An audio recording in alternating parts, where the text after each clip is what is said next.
What up, big dog? How you living, gangster? Bruh, I know, man. I'm life, bruh. Wife, 3 kids, 60 hours a week job. I'm only doing this shit cause I love doing it. It's an escape of mine when reality is doing too much. Just doing this and kind of focus on the creative side of myself kind of help me recenter. You see what I'm saying? But hey, man, I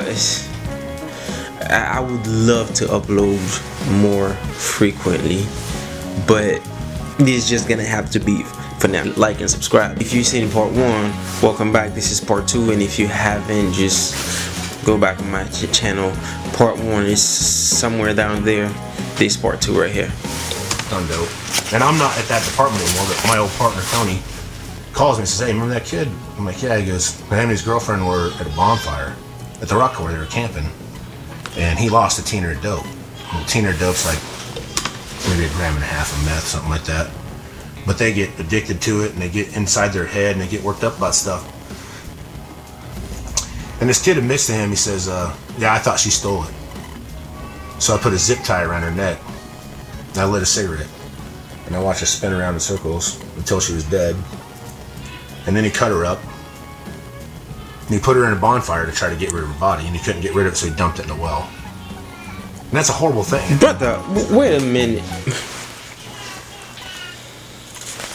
Don't do drugs, kid. Do not do drugs, bro. Do you see what a motherfucker did for a little bit of dope? That shit gets you so addicted to the point where you would kill somebody because you thought they took it. That's kind of wild, bro. And people would hear this kind of story and still go out and try it. Yeah, but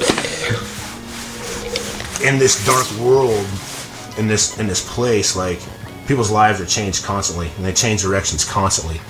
And I'm sure I didn't follow up on that, but I'm sure that kid's probably in prison for the rest of his life.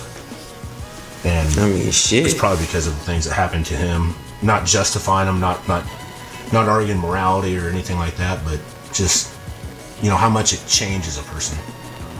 So working in a small town in Iowa, this small rural county. Oh, also though, there was a lot of fun stuff. Like, to be honest with you, like chasing tweakers and like chasing down meth labs and like seeing how they work and just understanding it was pretty exciting, and I was addicted. Why is this man calling risking his life fun? Chasing tweakers. If you didn't know, in the beginning he referred to people that like be doing drugs and shit. That's what he called it. So this nigga chasing motherfuckers on drugs. Nah. What if you chase one of them and they still have the little syringe thing, and as you tackle them, surprise, bitch, heroin. Then what? He on some Breaking Bad shit.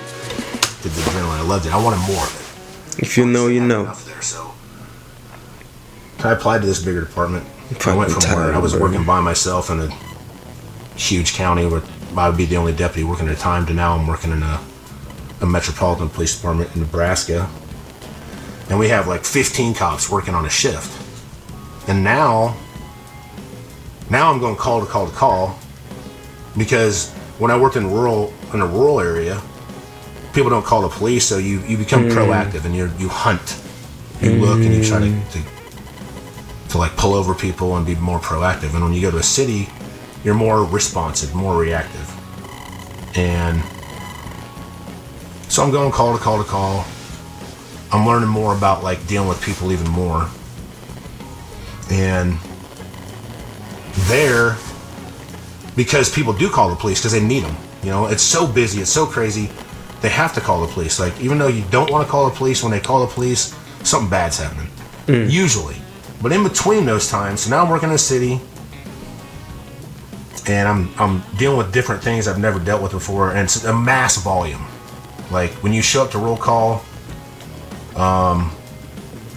you kick in, you're like, I'm driving cruiser this, you go to roll call, and they're like, also, and they say, we're holding multiple 911 calls, maybe domestic violence, maybe someone's locked their kid in the car, it could be something simple, it could be something wild, it could be a robbery, it could be whatever.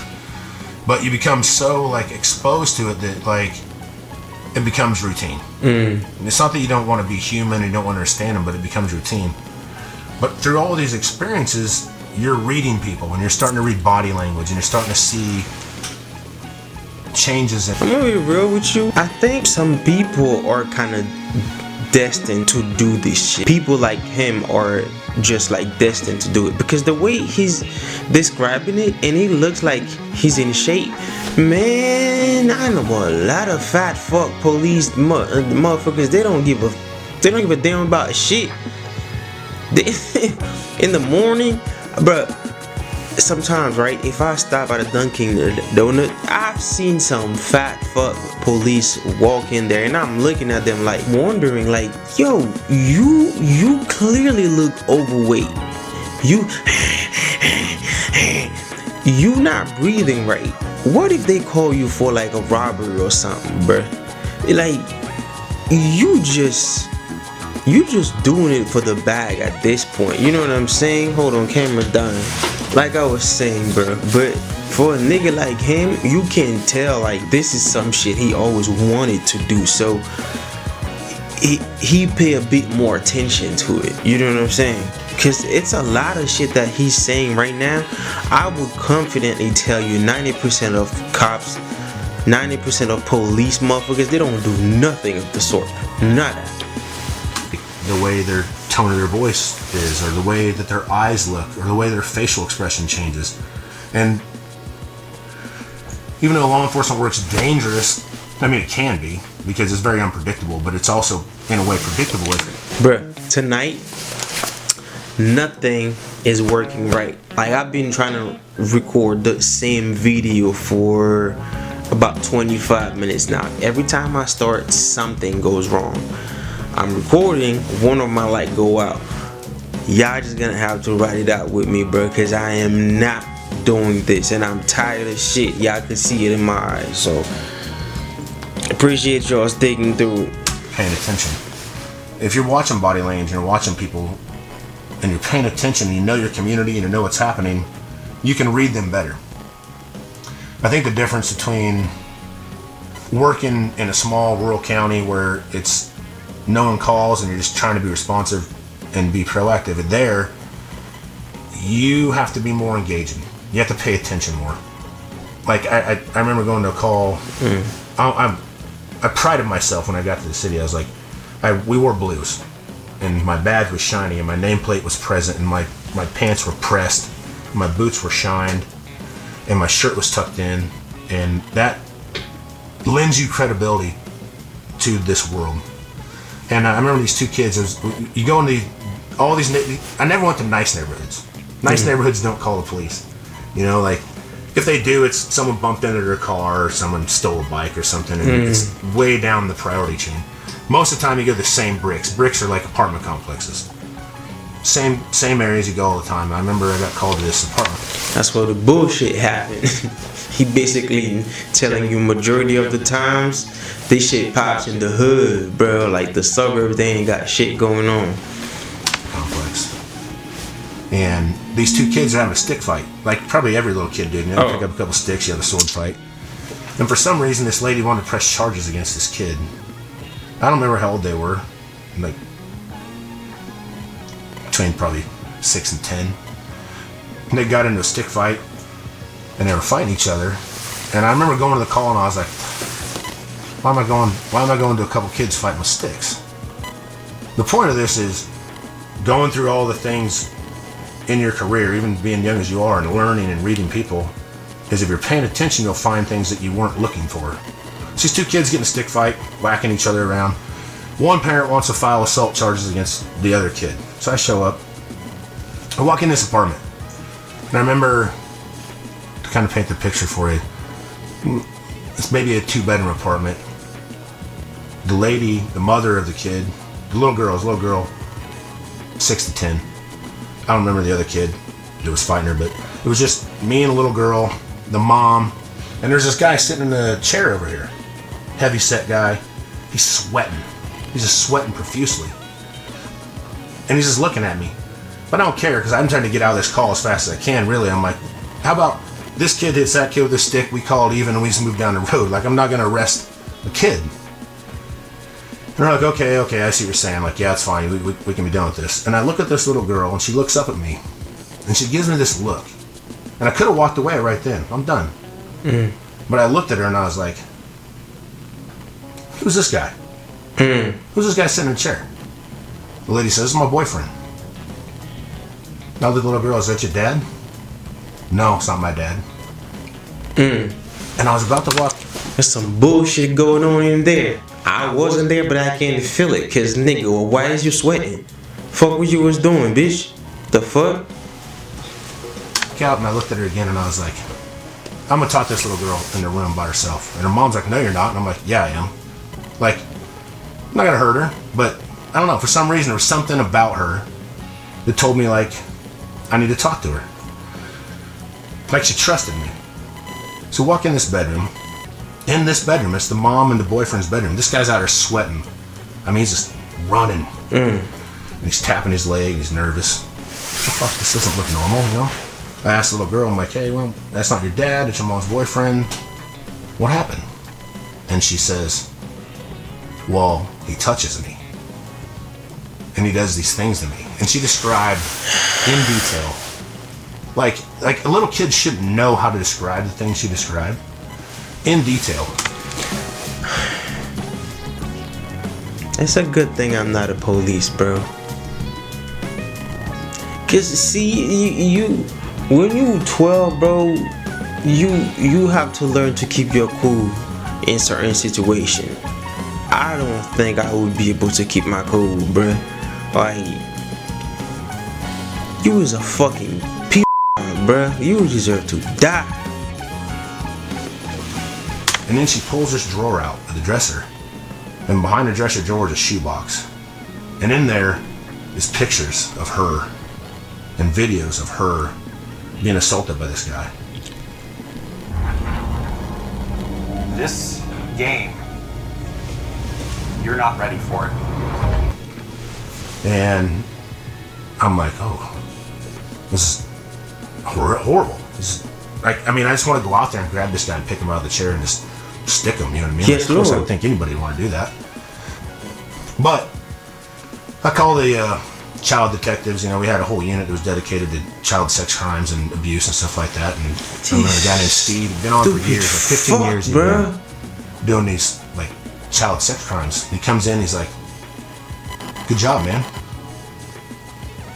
And I was like, "Yeah." Like, I didn't come here looking for that, but like somehow, like, it made me feel present and it made me feel important. Like, all the things I'd gone through, like you can go to shootings, you can go to robberies. He basically means he was paying attention. Robberies and do these things, but really, like, things like that are more impacting and more important. And if you hadn't have done all the things you did before, you wouldn't have been prepared to talk to this kid or to like understand what she, or just recognize her look. So, man, it's wild. And I get all over the board with it, but I'll just continue down the path. I'm working in a uniform. I'm doing good at it. Like, I'm actually, turns out I'm a pretty good cop. You know, I never knew a cop growing up. I never knew a cop by name. I seen cops around, you know, but I didn't know any. Nobody in my family. He just had it in him, bro. Been a cop or anything like that. I don't know why I was drawn to do it, but I became a cop and I'm doing this, and it's not enough for me. I want to work undercover. And I don't know why I want to work undercover. Like, I don't even know I'd be good at it. But I think all the stuff I've been doing, from working in a jail and working in a small county, and like, Okay, bro. This nigga crazy. At first, I respected it, but that's some crazy shit. I mean, shit. Kudos, because somebody got to do it. But why? Hey, you was about to risk your life, nigga. What the fuck? just dealing with stuff. Like, I'd somehow become intertwined into this different social side of life that I didn't know or didn't grow up with, but by working on the job, I had experienced it and learned it. So I applied to work on the Metro Drug Task Force. And it's kind of a tough spot to get because guys go into that, they call it the hole. You go into the hole, you never leave. You got a good schedule. You're no longer dealing with like child abuse and domestics and stuff like that. You're basically doing the fun stuff, you know. You're doing raids and kicking down doors and finding money and guns and arresting people that are like genuinely like there's no morality in it. It's like it's really clear. Like they wrote the law that's so far in depth that like you know what to do. So I get on a drug unit, and now I'm driving around. I'm working undercover basically, right? And I don't know why I'm going to be good at it, but because of all the things I learned, I guess I'm good at it. So they're like, "Hey, Dutch, we have this case. There's these gang members, and they sell crack, which isn't that. I mean, it's a big deal. It's a big deal, but it's a common problem, right? But the problem is they keep shooting people." And so-and-so has a couple bodies on them, and so-and-so has a couple bodies on them, so we need you to go down this part of town and buy crack, and then we can take these guys off the street that are killing people. But it's not, I mean, it's an all-black neighborhood. And I mean, most people would think I couldn't fit in there. They would think, like, there's no way I could do that, you know? So I got this black, like, Cadillac Escalade truck, and they tell me where the neighborhood is. And I drive down there, and they got a car detailing center there, and they got a liquor store right beside it. It's got like bulletproof glass in it and everything. And I just start showing up there. Man, I'm gonna be honest with you, bro. I'm damn near falling asleep right now. Look, I am hoping and praying this has been 10 minutes. Because if it hasn't, then I'm just gonna put an ad behind it until the 10 minutes, bro. If you made it to the end, I appreciate the fuck out you, bro. Otherwise, I'll see y'all at the next video. Peace.